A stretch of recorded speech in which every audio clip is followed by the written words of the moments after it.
Yasir Nene Ama masih bersama Anda di Kompas Malam, Saudara. Gibran Rakabuming Raka menyebut kedepannya tidak ada lagi tokoh yang tergantung pada partai politik dan menganggap arah politik anak muda mencalonkan diri lebih kepada gerakan komunitas tanpa partai.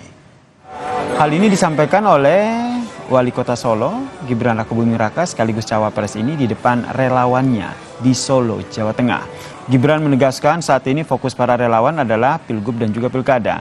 Namun tidak perlu khawatir sebab saat ini pergerakan politik terutama anak muda sudah berubah.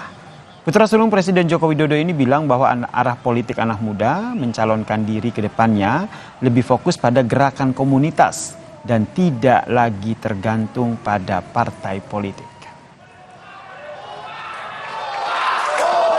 Nanti ke depan terutama anak-anak muda ini arahnya ke social movement, arahnya adalah community based. Jadi ini nanti akan ada disrupsi, jadi sudah tidak lagi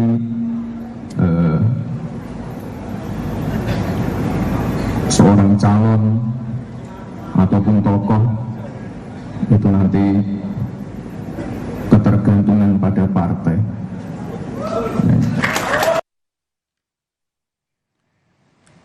Kita bahas apa sebenarnya makna dari ucapan dari cawapres Gibran Rakabuming Raka yang bilang bahwa kedepannya ini pergerakan politik